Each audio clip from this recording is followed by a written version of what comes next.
المراهقة دايما بتبقى مرحلة مختلفة عن باقي المراحل، لأن في الفترة دي حاجات كتير بتتغير فيها، طريقة تفكيرنا وشخصيتنا وعلاقاتنا وحتى نظرتنا لنفسنا. وفي الفترة دي أغلبنا بيعمل مواقف محرجة وبياخد قرارات غلط أو بيعمل حاجات بعدين يقول أنا ازاي كنت بفكر بالطريقة دي.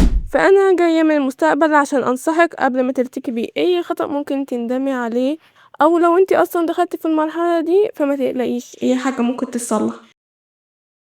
هلو ماي فريندز، عارفة اننا داخلين على المدارس، فعشان كده حسيت ان الفيديو ده مناسب اوي للمراهقين داخلين على المدارس. لو طبعا بتحبوا محتوى تطوير الذات متنسوش تتابعوني، يلا بينا نبدأ عشان ما نطول.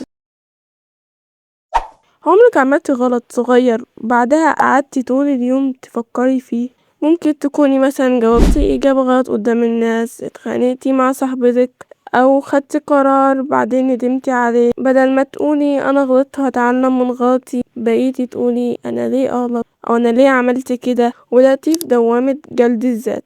إنك تلومي نفسك على غلط وإنك تحولي الغلط لحكم كامل على شخص انتي في فترة بتتعلمي فيها، وطبيعي تغلطي وطبيعي تتهوري في شوية قرارات. المهم انك تتعلمي منها، يعني انتي خدتي قرار وندمت عليه، انتي تعلمي المرة الجاية انك مش هتعملي نفس القرار او انك هتغيري. ما تخليش غلطة واحدة تقنعك انك شخص فاشل، لانك ببساطة لسه بتتعلمي.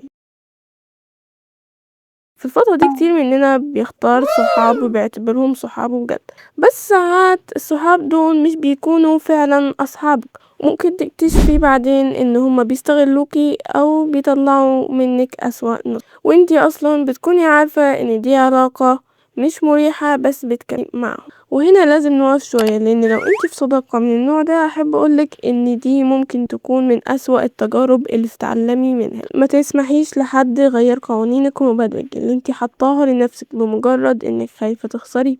كل شخص لازم يكون عنده شخصية ورأي، ومش معنى انك بتحبي صاحبتك انك لازم تبقي نسخة منها او تسمعي كلامها في كل حاجة. مش كل الصحاب ساعات بيكونوا نفس النوعية دي، في صحاب فعلا بتكون كويسة وفعلا تستحق اننا نكون صحاب معاها، بس احنا بنخسرها بطرق غبية نوعا، زي اننا مثلا نمسك في اقل موقف ونقول ان هما بيكرهونا وان هما بيتجاهلونا ان هما مش عايزين نكون معاهم، ونفسر اي موقف ضدنا ان احنا مش واثقين من نفسنا او احنا عندنا خوف من ان هما فعلا يكونوا كده. مش كل موقف صغير معناه انك الشخص اللي قدامك مش طايقك او مش عايزك، لان ممكن يكون شخص مشغول في حاجة تانية، عقله مشغول في مشكلة او حاجة. مش لازم شخص عمل معاك في موقف او اتضايق في حاجة معناه ان هو اتضايق عشانك انت.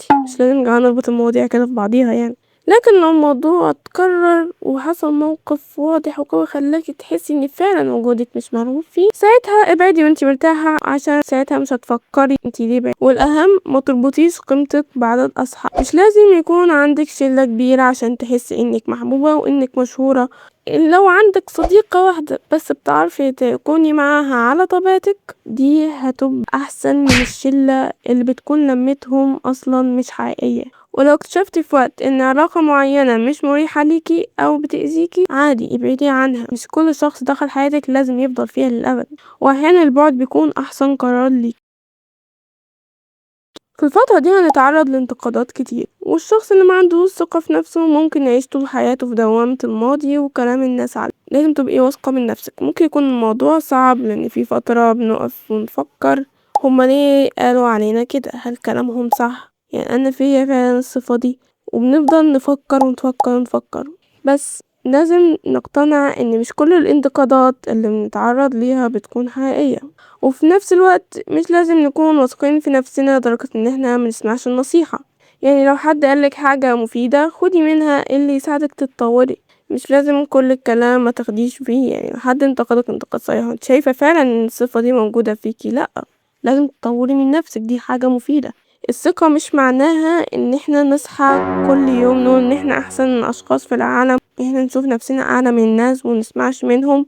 لا لا خالص، ده معناه انك تعرفي ايه هي عيوبك وايه هي مميزاتك. لكن الثقة المزيفة هي انك فعلا تشوفي نفسك احسن من الناس وما تسمعيش النصيحة. كل حاجة تعمليها في الفترة دي حتى لو كانت صغيرة ممكن تأثر على شخصيتك في المستقبل، فعشان كده ما تضيعيش نفسك ورا اوهام او كلام ناس، وافتكري انك لسه بتتعلمي وبتكتشفي نفسك، ومتضيعيش فترة مراهقتك في حاجات ملهاش لازمة، لان في الفترة دي بس الحاجات الوحيدة اللي المفروض تركزي عليها هي دراستك وتطورك وهدفك، غير كده كله ده حاجات ملهاش لازمة. وبس ده كان فيديو النهاردة، اتمنى يكون عجبكم واستفدتوا منه، وقولولي حابين الفيديو الجاي يتكلم عن ايه، ويلا اشوفكم في فيديو جديد.